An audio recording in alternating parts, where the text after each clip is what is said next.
Bonjour à toutes et à tous et bienvenue dans Coup de pouce pour la planète, votre émission qui parle développement durable. Et c'est parti pour 5 minutes d'infos vertes. Et l'on commence tout de suite par notre traditionnel coup de presse. Cette semaine, le voilier Exit Plastique part à la chasse à la pollution, le plugging ou comment courir écolo. Enfin, l'Organisation maritime internationale va-t-elle tenir ses engagements écologiques?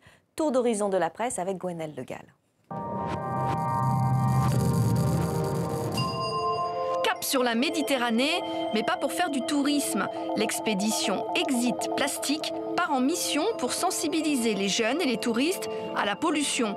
Pendant plusieurs semaines, le voilier ramassera des déchets qui seront transformés en monstres de plastique, ensuite exposés dans les écoles et les lieux publics. Connaissez-vous le plugging? C'est une nouvelle tendance tout droit venue de Suède qui consiste à profiter de son jogging pour ramasser des déchets. Il suffit de partir avec un sac poubelle et de se baisser à chaque canette, bouteille ou autre détritus qui fleurissent sur tous les chemins. Comment réduire les émissions de CO2 du transport maritime? C'est tout l'enjeu d'une conférence qui se tient à Londres avec 173 États membres de l'Organisation maritime internationale. Des négociations difficiles qui pourraient déboucher sur le premier engagement concret d'une activité qui s'est toujours tenue à l'écart des efforts pour préserver le climat. On en vient maintenant à notre coup de pouce. Que faire de ces milliards de sacs plastiques qui polluent notre planète? Au Ghana, un entrepreneur a trouvé une solution. Il faut recycler le plastique pour construire des routes. Mais comment? Élément de réponse d'Arika Linglopi. Il trie chaque jour des tonnes d'ordures plastiques. Boîtes, bouteilles, sachets et contenants ménagers vont avoir une seconde vie dans cette usine d'Accra. Une solution face à l'avalanche de déchets qui pullulent dans la capitale.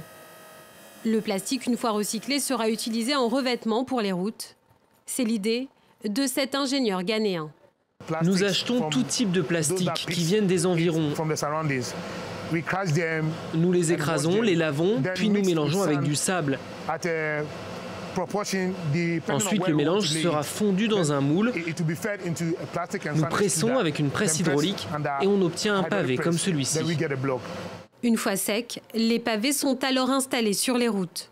Pour l'instant, cette innovation est en phase de test. Chaque année, le Ghana produit 22 000 tonnes de déchets plastiques et seulement 2% sont recyclés. Alors ces pavés pourraient être la solution pour limiter le recours aux sites d'enfouissement. Mais pour l'heure, la petite usine manque de fonds pour fonctionner à plein régime. Comme nous n'avons pas la machine adéquate pour produire à grande échelle, pour l'instant, nous sommes en mesure de produire 200 pavés par jour avec 2000 kg de matériaux que nous préparons au quotidien. Plus robustes et plus durables, les pavés en plastique donnent de bons résultats face à ceux en béton. Et déjà, la petite entreprise ghanéenne espère pouvoir concurrencer les sociétés leaders sur ce marché du BTP.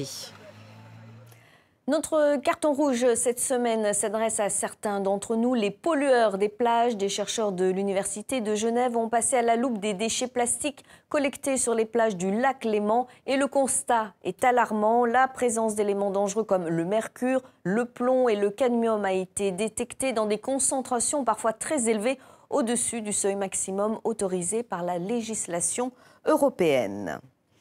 Pour terminer, ces images d'un drôle d'oiseau, le plus grand d'Europe et dont les plumes sur le crâne donnent l'impression qu'il porte une perruque. Son nom, le pélican frisé, une espèce rare et menacée. La bonne nouvelle, c'est qu'il est de retour dans la lagune de Divjaka en Albanie, alors que 80% des sites de reproduction du pélican frisé en Europe ont disparu.